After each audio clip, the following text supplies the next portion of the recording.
میں نے ایک بڑے بزرگ کو آج سے 30 سال پہلے کہا کہ یہ فرض پڑھ کر آپ بیٹھے رہتے پھر آپ اٹھ کر سنت پڑھتے، یہ سنت اختیاری نہیں ہے، یہ موقت ہے۔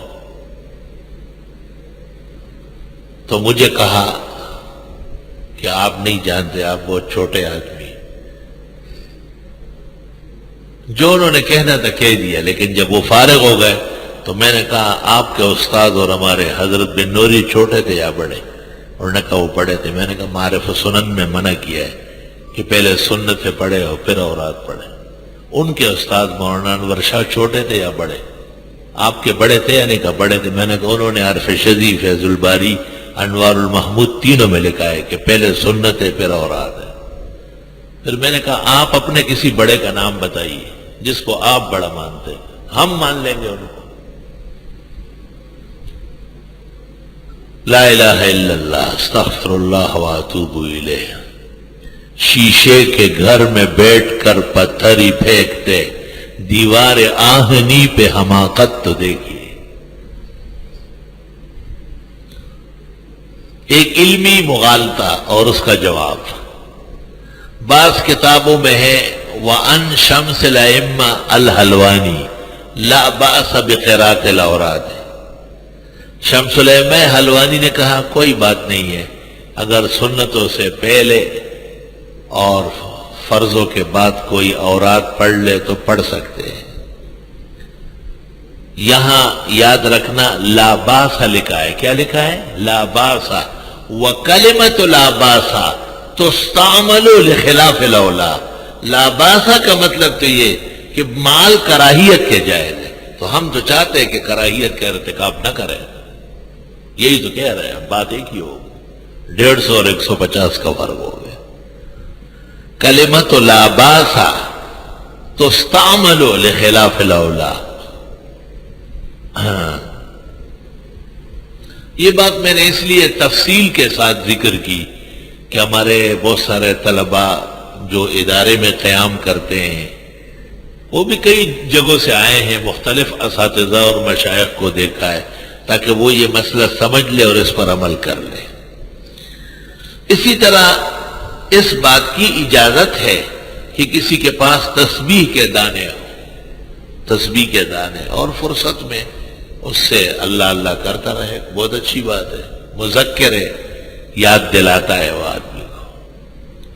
لیکن نمازوں کے بعد جو اوراد ہے، 33 دفعہ سبحان اللہ، 33 دفعہ الحمدللہ، 34 مرتبہ اللہ اکبر، یہ دانوں سے نہیں پڑھنا ہے، یہ ہاتھوں کے پوروں سے پڑھنا ہے، اور بالیمین فقط، صرف دائیں ہاتھ ہوگا، الٹا ہاتھ استعمال نہیں ہوگا۔ ابو داؤد، امام ابو داؤد نے اپنے استاد ابن قدامہ سے جو نقل کیا ہے، کان النبی صلی اللہ علیہ وسلم یعقد التسبیح بیمینہ، کہ حضرت دائیں ہاتھ سے پڑھتے۔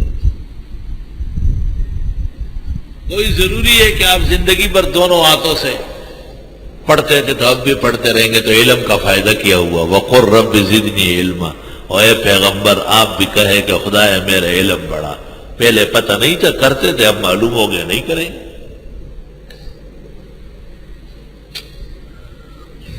مرقات جلد 2 صفحہ 202، تحتوی علی المراقی صفحہ 172، تکملہ مجمع البحار جلد 5 صفحہ 579۔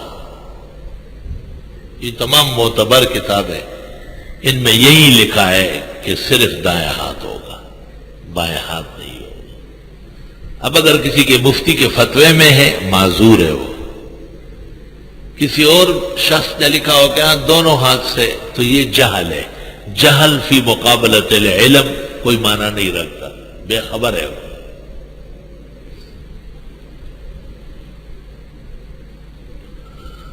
ایک عالم نے مجھے کہا کہ ابن قدامہ امام ابو داؤد کے استاد صرف وہ یہ نقل کرتے ہیں، اور میں نے کہا ابن قدامہ بالاتفاق ثقہ ہے، اور بخاری کتاب الاحکام میں ہے وزیادت الثقۃ مقبولۃ، ثقہ کی زیادت قابل اعتبار ہے، اور پھر فقہاء نے اس کو لیا ہے، یہ میں نے 3 کتابوں کے حوالے دیے ہیں، مرقات لیالی القاری، تحتاوی سید احمد تحتاوی کی، اور طاہر پٹنی کی تکملہ مجمع بحار الانوار۔ اور یہ قاعدہ لکھا ہے کہ حدیث ضعیف اخذ بہ الفقہاء صار متداولا، ایک کمزور روایت پر بھی جب فقی عمل کر لے تو وہ قوی ہو جائے، اور اگر اصح حدیث ہو، اصح اسنادن اور روایتن، لیکن اس پر عمل نہ ہو تو وہ ضعیف ہے۔ جیسے نمازوں کے بعد ذکر بلند آواز سے، بخاری شریف امام بخاری نے باب قائم کیا، ابن عباس کہتے ہیں پیغمبر کے زمانے میں نمازوں کے بعد زور سے ذکر ہوتا تھا، ہمیں پتہ چل جاتا تھا کہ نماز ہو گئی۔ استغفر اللہ، اس کا کیا مطلب ہے